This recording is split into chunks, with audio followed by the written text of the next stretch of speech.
প্রিয় বন্ধুরা, কাছে কিংবা দূরে, ইচ্ছায় কিংবা অনিচ্ছায় যারা আমার এই ভিডিওটি অনুসরণ করছো তাদেরকে জানাচ্ছি সুস্বাগতম। আমাদের আজকের আলোচ্য বিষয় সমাপনী মজুদ পণ্য। এখন আমরা এটা পূর্বে থেকে অবগত আছি বা আমরা এমন কথা জানি, কৃতপণ্যের অবিকৃত অংশ সমাপনী মজুদ পণ্য। আমরা যদি লিখি তাহলে কেমন হয় দেখো, আমরা যে পণ্যটা ক্রয় করেছে সবটাই আমরা বিক্রি করতে পারবো না, তাই বলা হচ্ছে ক্রয়কৃত পণ্যের অবিকৃত অংশ সমাপনী মজুদ পণ্য। ক্রয়কৃত পণ্যের অবিকৃত অংশ সমাপনী মজুদ পণ্য। এখন এই ক্রয়কৃত পণ্যের অবিকৃত অংশ যাকে বলা হচ্ছে সমাপনী মজুদ পণ্য, এই পণ্যটি বিভিন্ন ক্ষেত্রে বিভিন্নভাবে ব্যবহার করা হয়। এর জাবেদা দাখিলা প্রদান করা হয়। এর বেশি ব্যবহার সাধারণত লক্ষ্য করা যায় আর্থিক অবস্থার বিবরণীতে। সাধারণত আমাদের সমন্বয় জাবেদার ক্ষেত্রে, সাধারণ জাবেদার ক্ষেত্রে এই সমাপনী মজুদ পণ্যর জাবেদা দাখিলা প্রদান করতে হয়। তাহলে আমরা প্রাথমিকভাবে যদি এর জাবেদা দাখিলাটা শিখি তাহলে কেমন হয় দেখো, আমি একটা লেনদেন লিখছি। লেনদেনটি হচ্ছে সমাপনী মজুদ পণ্যের মূল্য ৮০,০০০ টাকা। আমরা যদি এটার জাবেদা দাখিলা প্রদান করি তাহলে আমাদের কি করতে হয়? জাবেদা সমাপনী মজুদ পণ্য হিসাব ডেবিট, ক্রয় বিক্রয় হিসাব ক্রেডিট। আমাদের টাকার পরিমাণ দেখাতে হবে ৮০,০০০ টাকা, ৮০,০০০ টাকা। তাহলে আমরা লক্ষ্য করলাম জাবেদাটি হলো সমাপনী মজুদ পণ্য হিসাব ডেবিট, ক্রয় বিক্রয় হিসাব ক্রেডিট। সমাপনী মজুদ পণ্য হিসাব ডেবিট, ক্রয় বিক্রয় হিসাব ক্রেডিট করা হচ্ছে কেন? মজুদ পণ্য থেকে যাওয়ার জন্য, পণ্য মজুদ থাকার জন্য ক্রয় এবং বিক্রয় দুটি দফায় প্রভাব বিস্তারকারী উপাদান। অর্থাৎ বেশি ক্রয় কম বিক্রয় সমাপনী মজুদ পণ্য হয়। তাহলে আমি যদি কম ক্রয় করি বেশি বিক্রয় করি, এটা সম্ভব নয়। তাহলে যে পরিমাণ পণ্য আমি ক্রয় করছি একই পরিমাণ পণ্য যদি আমি বিক্রয় করে দিতাম তাহলে আমার সমাপনী মজুদ পণ্য থাকতো না। অন্যদিকে আমার প্রয়োজন ১০০ কেজি, আমি ক্রয় করলাম ১২০ কেজি, সেক্ষেত্রে আমার বিক্রিত পণ্যের পরিমাণ হবে ১০০ কেজি, অতিরিক্ত থেকে যাবে ২০ কেজি, এটি হয়ে যাবে সমাপনী মজুদ পণ্য। অর্থাৎ বেশি পরিমাণে ক্রয় কম পরিমাণে বিক্রয়, এই জন্যে সমাপনী মজুদ পণ্য হয়। আমাদের পরবর্তী আলোচনা, এই সমাপনী মজুদ পণ্য আমাদের বেশিরভাগ ক্ষেত্রে লক্ষ্য করা যায় আর্থিক অবস্থার বিবরণীতে সমন্বয়ে দেওয়া থাকে। সেখানে কি বলা থাকে? সমাপনী মজুদ পণ্য ৮০,০০০ টাকা এবং তার উপরে লেখা থাকে নিম্নলিখিত সমন্বয়গুলি সাধন করার প্রয়োজন বা নিম্নলিখিত সমন্বয়গুলি সাধন করতে হবে। তো সেক্ষেত্রে আমরা এই সমাপনী মজুদ পণ্য কী করে থাকি? আয় ব্যয় বিবরণীতে সকল প্রকার প্রত্যক্ষ ব্যয় থেকে আমরা সমাপনী মজুদ পণ্যকে বাদ দিয়ে দেই। এই অর্থে আমরা বলতে পারি সমাপনী মজুত পণ্য প্রত্যক্ষ ব্যয় হ্রাসকারী উপাদান, অর্থাৎ সমাপনী মজুত পণ্য আয় ব্যয় বিবরণীতে যে সকল ব্যয় হয় সেই ব্যয়ের পরিমাণকে কমিয়ে দেয় বা হ্রাস করে। এই সমাপনী মজুত পণ্যের সাথে আরও অতিরিক্ত কথা অনেক ক্ষেত্রে থাকে। কী ধরনের কথা থাকে তার একটি দফা আমরা একটু দেখে নিই। আমি হোয়াইট বোর্ডে লিখতে চাচ্ছি সমাপনী মজুত পণ্য ৮০,০০০ টাকা মূল্যায়ন করা হয়েছে। দাঁড়ি মূল্যায়নের পরক্ষণে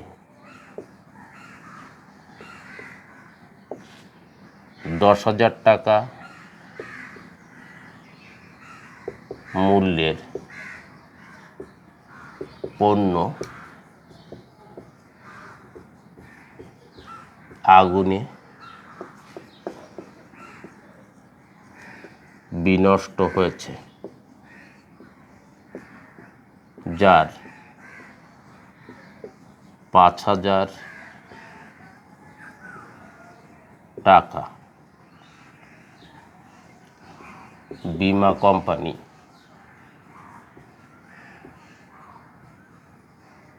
ক্ষতিপূরণ দিতে সম্মত হয়েছে। দেখো এখানে কতগুলি দফা হলো। ক্রমিক ১ সমাপনী, যার টাকার পরিমাণ ৮০,০০০। ক্রমিক ২ আগুনে বিনষ্ট, আগুনে বিনষ্ট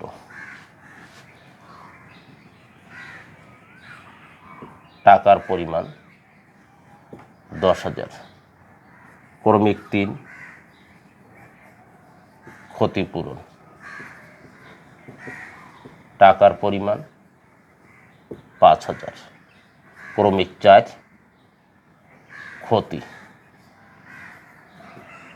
অর্থাৎ ১০,০০০ টাকা বিনষ্ট হয়েছে, ৫,০০০ টাকা ক্ষতিপূরণ দিচ্ছে, বাদ বাকি ক্ষতির পরিমাণ থেকে যাচ্ছে আরও ৫,০০০ টাকা, যেটাকে শুধু ক্ষতি না বলে তোমরা বলতে পারো বিবিধ ক্ষতি।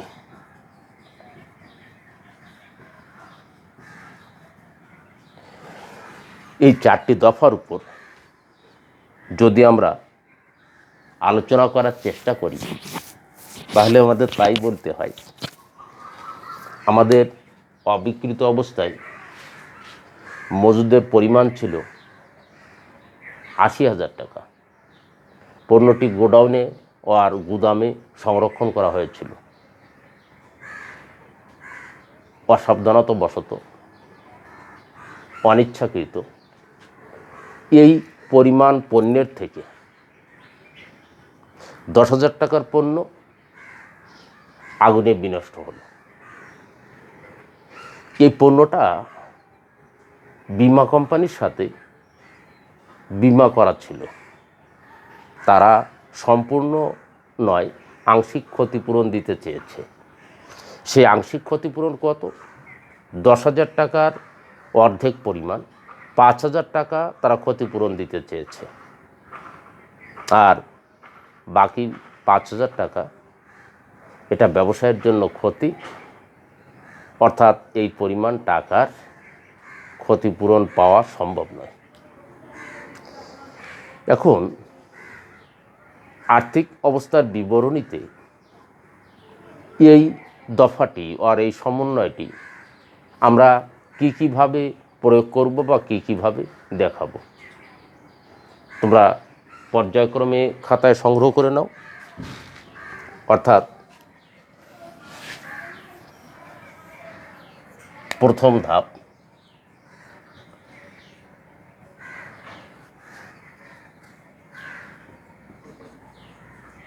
প্রথম ধাপ আমি ব্র্যাকেটে লিখছি আয় ব্যয় বিবরণ। আমরা কি করছি? সমাপনী মজুদ পণ্য ৮০,০০০। ওর নিচে লিখছি আগুনে বিনষ্ট পণ্য ১০,০০০। আমাদের আউটার কলামে বসে যাবে ৭০,০০০। এখন একটা বিষয় লক্ষ্য করো, সমাপনী মজুদ পণ্যের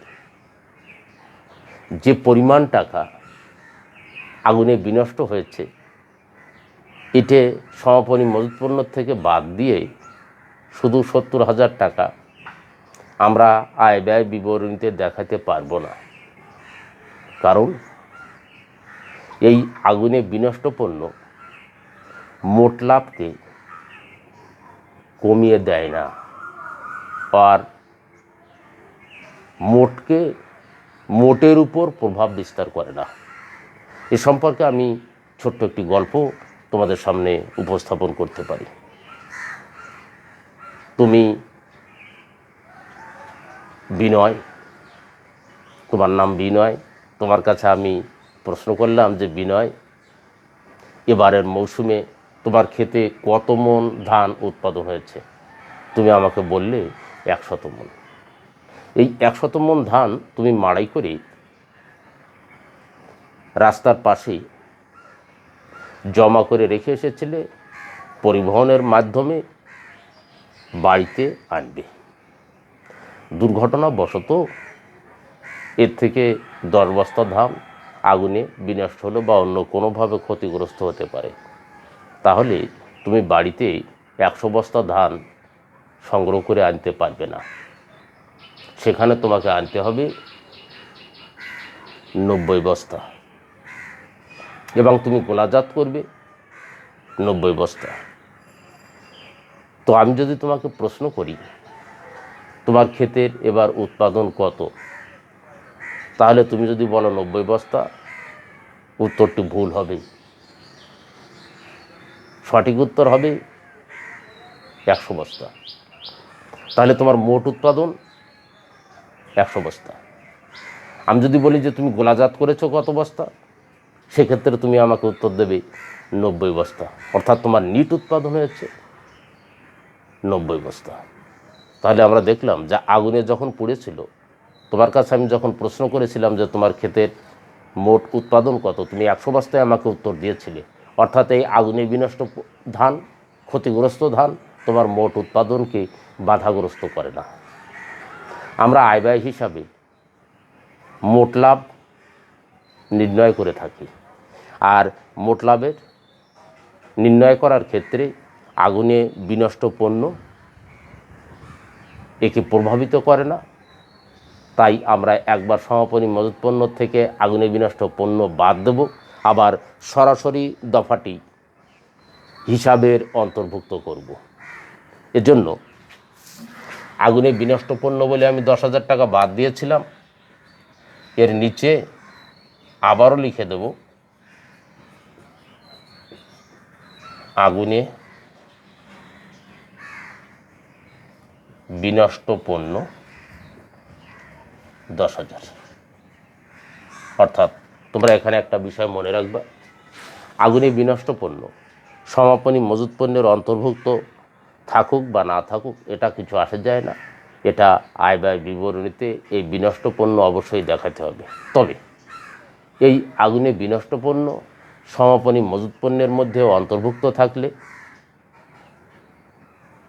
আগুনে বিনষ্ট পণ্য সমাপনী মজুদের সাথে হিসাবভুক্ত হলে তা একবার সমাপনী মজুদ পণ্য থেকে বাদ যাবে, আবার সরাসরি দেখাতে হবে। অন্যদিকে যদি সমাপনী মজুদ পণ্যের অন্তর্ভুক্ত না থাকে, সেক্ষেত্রে কীরকম বলা থাকতো? ১০,০০০ টাকার পণ্য আগুনে বিনষ্টর পরে সমাপনী মজুত পণ্য মূল্যায়ন করা হয় ৮০,০০০ টাকা। তাহলে আমরা সমাপনী মজুত পণ্য হিসাবে টাকা ৮০,০০০ দেখাতাম, আবার আগুনে বিনষ্ট পণ্য হিসাবে আমরা আয় ব্যয় হিসাবে ১০,০০০ টাকা সরাসরি দেখিয়ে দিতাম। এর মাধ্যমে আয় ব্যয় হিসাবে সমাপনী মজুত পণ্য হিসাব রক্ষণ এর পরিসমাপ্তি। আমরা দ্বিতীয় ধাপে চলে যাব, বিশদ আয় ব্যয় বিবরণী। তাহলে এখানে আমরা লিখছি দ্বিতীয় ধাপ। এখানে অতিরিক্ত শব্দ এসে যাচ্ছে, বিশদ আয় ব্যয় বিবরণী। এই বিশদ আয় ব্যয় বিবরণীতে আমরা ইনার কলামে প্রথমেই লিখব আগুনে বিনষ্ট পণ্য ১০,০০০ টাকা মাত্র। এর নিচে এসে লিখব বীমা কোম্পানির ক্ষতি পূরণ ৫,০০০। আউটার কলামে চলে যাবে টাকা ৫,০০০। এই ৫,০০০ টাকার নাম হতে পারে বিবিধ ক্ষতি।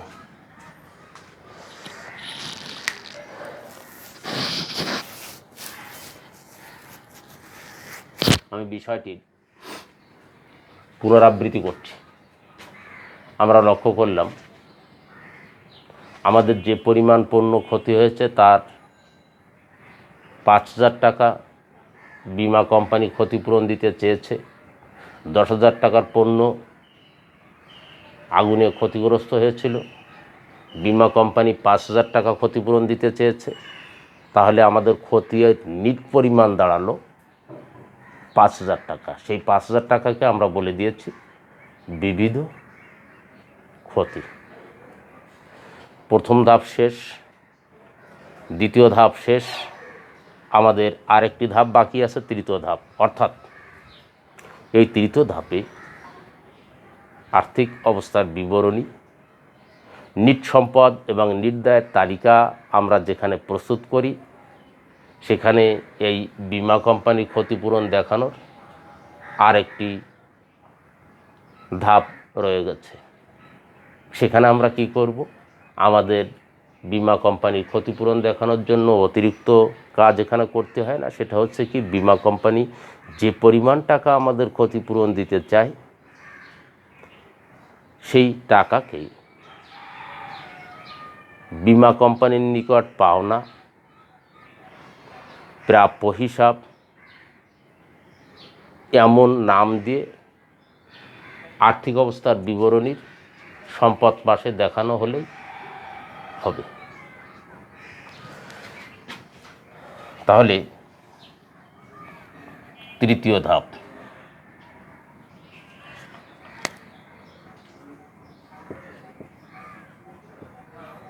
তৃতীয় ধাপে আমরা লিখছি আর্থিক অবস্থার বিবরণী, অর্থাৎ আর্থিক বিবরণী।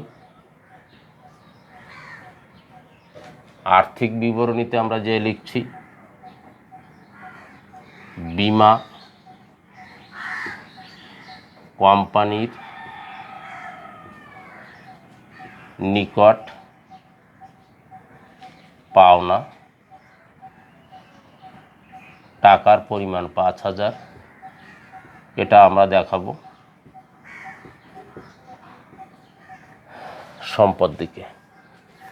বীমা কোম্পানির নিকট পাওনা সম্পদ দিকে টাকার পরিমাণ ৫,০০০। এর মাধ্যমে আমাদের আগুনে বিনষ্ট পণ্যের যে দফাটি তার হিসাবভুক্তি শেষ হলো। তোমরা যারা যথেষ্ট পরিমাণ আর্থিক ধৈর্য নিয়ে আমার উপস্থাপিত বিষয় হৃদয়ঙ্গম করার চেষ্টা করেছ, তাদেরকে আন্তরিক ধন্যবাদ জানিয়ে আজকের মতো এখানে শেষ করছি। সবাইকে গুড বাই।